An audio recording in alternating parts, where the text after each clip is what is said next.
Hi, I'm Johnny Mann, and I'm here to give you some very important information about intravenous chelation therapy. Hundreds of thousands of people have been successfully treated by chelation as an alternative to radical surgery. Over 1,000 physicians administer chelation treatments in this country daily. There are no after effects, and the procedure is non-invasive except for a small intravenous needle. Our most accurate evaluations of results from patients show an 85% success rate based on approximately 500,000 patients over a period of 1 year. I strongly encourage you to explore your options if you are suffering from circulatory health problems such as pain in your lower extremities or have other symptoms such as chest discomfort or angina. How can you not look into a widely successful procedure that can at least improve your day-to-day comfort or very possibly even save your life? Find out for yourself what chelation therapy can do for you. Contact the Friends of Chelation Society at 760-416-2013. I'm sure glad I did. And many say it has offered hope in seemingly hopeless situations. But the world of so-called traditional medicine is far from accepting of the idea. Tonight, in the first part of a special Desert Health series, I take a look at the controversy over chelation therapy. This is Howard Shelby's foot. He's happy to show it off. It's healed. But this is how it looked 2 years ago. The long-term effects of diabetes had shut down blood flow. Doctors offered little hope. Their alternate was to take the leg off. That's when Howard turned to this. It's called EDTA, a synthetic amino acid. Patients line up at this clinic to get it. Diluted and infused into the vein, the treatment is called chelation therapy. It was first used to treat auto plant and shipyard workers who had been exposed to high levels of lead in paint. It got rid of the toxins and won FDA approval, but with extreme restrictions. The agency's official statement: intravenous chelation therapy is approved by the Food and Drug Administration only for physician treatment of heavy metal poisoning. And that's where the controversy over chelation therapy lies. Most of these patients have a history of heart disease, strokes, or other conditions where blood flow is limited. They're relying on chelation therapy to improve circulation by removing calcium and other deposits that can clog important vessels. Eddie Patton was only 43 years old when he had open heart surgery, but it didn't help. He was on countless medications, fighting for his life while he waited for a heart transplant. In desperation, he tried chelation therapy. After 8 treatments, I threw all my meds away, not at the direction of the doctor, but that was a choice of my own, and I could tell a dramatic change then, and it progressively got better. Countless others share Eddie's belief that chelation therapy can help fight symptoms of heart disease and other conditions caused by restricted blood flow. Latest medical studies show that 500,000 Americans have tried it. But despite growing visibility and a fair share of positive press, watchdog groups remain vigilant and ready to discipline. A spokesperson for the Medical Board of California says intravenous chelation therapy has been approved by the FDA for the treatment of heavy metal poisoning. Once approved, the medical board cannot restrict a drug's use in other areas.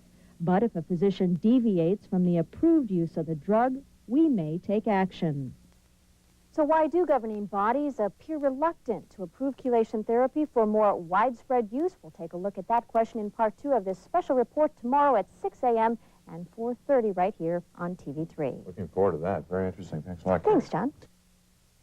In Health Now, we continue our special series on chelation therapy. And tonight, Phil, more on the controversy surrounding this treatment. Thousands of Americans say chelation therapy has helped them overcome dire health situations. But the Food and Drug Administration continues to approve it for only very limited use. We want to warn you, the following segment contains graphic scenes of open heart surgery. Do you have any irritation or discomfort along there? No. I have a scar on my leg where they took the vein for the graft, and my chest infusion, of course, it hurts a little bit. But otherwise, I exercise every day. I walk between 4.5 and 6 miles a day at a good pace. And I'm trying to exercise more every day and build up. 5 weeks ago, Charles Rosati Bousquet had open-heart surgery. He says it gave he and his wife, Veronica, peace of mind that his heart problems were fixed. It's a procedure that was first tried in the mid-1960s. By the early 70s, it had become the fix to restore blood flow to the heart and the cornerstone of a multi-billion-dollar-a-year industry. I do believe, unfortunately, that money has manipulated medicine, just as it has manipulated the tobacco industry, the oil industry. Anywhere there's a place for a lot of money to be made, you will find that situations can be manipulated, usually to benefit, of course, those who are more powerful and have the most money. I'm just scheduling appointments for your next chelation treatment. It's the financial clout of the heart surgery business that Dr. Sean Degnan says is holding back the approval of this procedure called chelation therapy. Right now, the Food and Drug Administration has only approved it for the treatment of heavy metal poisoning.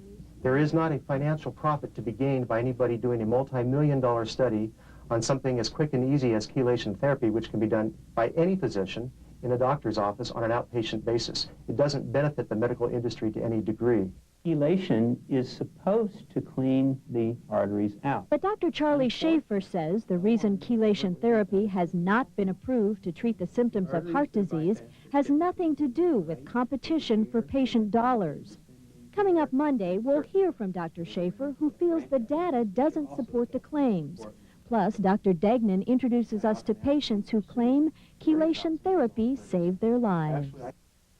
And that's the third and final segment of our special series on chelation therapy, airing Monday on TV3 at 6 a.m. and both 4:30 and 11 p.m. Well, Karen brings us medical headlines in tonight's Health Now. And tonight, the third and final segment of our special three-part series on chelation therapy. Latest medical statistics show that at least 500,000 Americans have tried it. Many say it helps with symptoms of heart disease, diabetes, and other conditions where blood flow is at least partially obstructed. But while chelation therapy appears to improve circulation, the Food and Drug Administration has not approved it for that use. Tonight, we take a look at possible reasons for that decision. And they looked at... According to Dr. Charlie Schaefer, this is the problem with chelation therapy. While it's been approved to treat heavy metal poisoning, he says there's not enough research to support its use for other conditions, like heart disease. I asked our librarian here at Eisenhower to do a Medline search, which basically looked at the scientific experience with chelation therapy over the past 4 years. She was able to come up with approximately 40 references, of which none really showed favorable benefit of this procedure. But Dr. Sean Degnan disagrees. He says studies do support the benefits of chelation therapy, but he says they need to be more extensive. Many of the studies have been quite good. The major criticism would be that they're not large enough trials to where we can truly delineate out all the various aspects of chelation that are necessary in its application. Uses that could offer patients considerable savings. For example, a full-blown course of chelation therapy aimed at treating symptoms of heart disease runs about $4,000. Open heart surgery, upwards of $30,000. Meantime, while controversy continues, health consumers have the final word. Like Dorothy Glass. She went through 3 rounds of open heart surgery, but was still having chest pain, referred to as angina, an irregular heartbeat, and mini-strokes called TIAs. She was also so short of breath, she had to sleep sitting up. Then she tried chelation therapy. And initially I had 40 treatments, and after about 17 treatments, I was able to sleep on one pillow. Dr. Degnan told me he didn't think that the chelation would help my arrhythmia. I noticed one day it was gone. And after like 2 weeks of treatments, I didn't have any more TIAs. I don't have any more angina.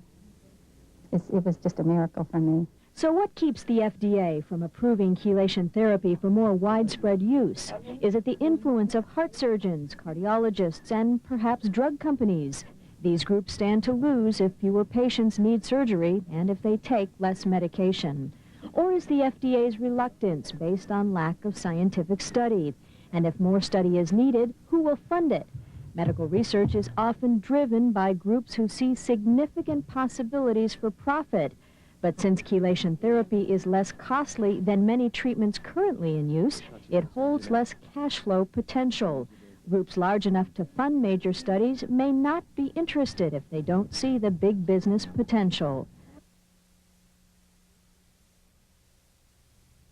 Hello, ladies and gentlemen. My name is Larry Bell, and I live in Rancho Mirage.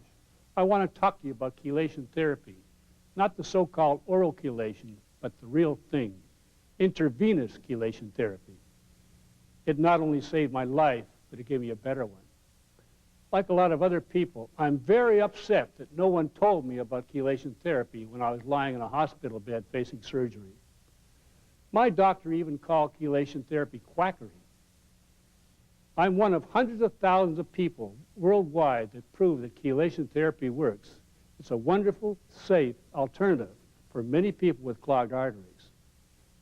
I volunteer my time to promote chelation therapy because I feel strongly about it. But I also want to share the truth about intravenous chelation. So please, give me a call, 416-2013. You'll be very glad you did. Hi, I'm Dr. Jay Johnson, a physician. And I'm his wife, Joan, an RN. I didn't know much about IV chelation therapy for clogged arteries, so I saw what it did for Joan's parents. Chelation dramatically improved my parents' health. You can learn how chelation helps clogged arteries by attending a lecture. And see the therapy firsthand. For the next lecture on this wonderful option, call the Friends of Chelation Society at 776-9338.